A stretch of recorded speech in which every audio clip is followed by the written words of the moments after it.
morning. Today is Wednesday, November 9th, E-Day. I'm Shelby Becker. And I'm Brandon Gibson. And this is Kennedy Live. Now for some school announcements. Attention, it is that time of year again to try your hand at becoming a published author. We are currently accepting submissions for the new edition of On My Mind. All work must be submitted no later than December 1st. It must be emailed to Microsoft Word document attached to cmorris@kennedycatholic.org. There is a 1,000-word limit. Please see Mrs. Morris if you have any questions. There will be a meeting today of any student interested in wrestling. This meeting will take place in the library during homeroom at 8:15. Help bring in the Christmas spirit with some beautiful Christmas wreaths. Help your younger gals with their senior class gift to the school. They will set the sights high and are hoping to get a press box for the turf field. Please check out the email sent to or the website for further information.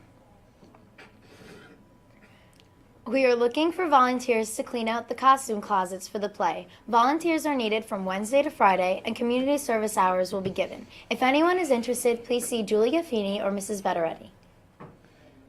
And now for This Day in History with Brendan Wallace. Good morning, Kennedy Catholic. Brendan with This Day in History. In 1620, the Mayflower spots land for the first time at Cape Cod. In 1799, Napoleon becomes dictator of France. In 1906, Theodore Roosevelt visits Puerto Rico and Panama, becoming the first president to visit another country. In 1923, the Nazis fail to overthrow the German government in the Beer Hall Putsch in Munich. 16 are killed and Adolf Hitler flees. And in 1980, Iraqi President Saddam Hussein declares a holy war against Iran. That's all for This Day in History. Now back over to the anchors. In world and local news, Donald Trump was elected America's 45th president, an astonishing victory for the celebrity businessman and political novice. His triumph over Hillary Clinton will end the 8 years of Democratic dominance in the White House. The Republican blasted through the Democrats' long-standing firewall, carrying Pennsylvania and Wisconsin states that hadn't voted for the GOP presidential candidate since the 1980s. Trump will take office with Congress expected to be fully under Republican control. Jill Stein holds 1% of America's votes. Well, this is my favorite story of the year. A moose decided to check out the rental vehicle at Bradley International Airport near Hartford, Connecticut. But apparently it couldn't decide which one to rent. Actually, the moose couldn't find its way out after getting in. So police officers did their best to loose the moose from their lot. This isn't something they've ever faced before. The East Granby Police Department Facebook page says, "File this under things they don't tell you about in the academy." House Speaker Paul Ryan called the presidential-elect Donald Trump to congratulate him on his victory. Ryan, who criticized Trump during the campaign, is likely to face some opposition among Republicans to bid to retain in his leadership post.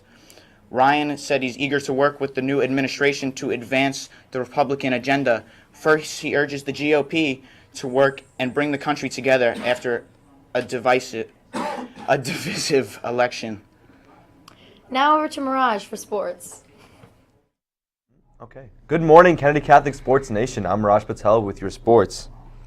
Boys football, we have our huge playoff game this weekend on Saturday. We'll be playing Moore Catholic at 1:30. And in the best fan section in the Catholic League, for all of you interested in coming to the game, there will be a fan bus going to the boys' semifinal game. If you want to attend the game, please sign up on the sign-up sheets in the library. It's first come, first serve. So if you're really hoping to get yourself at the game, make sure you sign up. I think the bus may hold only 50 people, and payment is only $5 to $10. And in the NBA, the Atlanta Hawks won a huge game against the Cavs, handing them their first loss of the season, 110-106. Dennis Schroeder had 28 points. The Grizzlies beat the Nuggets 108-107 on a buzzer-beating layup by Marc Gasol. In the NCAA, the college rankings, playoff rankings came out.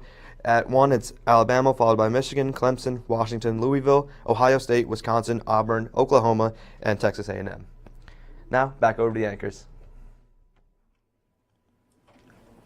Well, I'm Brandon Gibson. And I'm Shelby Becker. And this has been Kennedy Live. Have a huge day.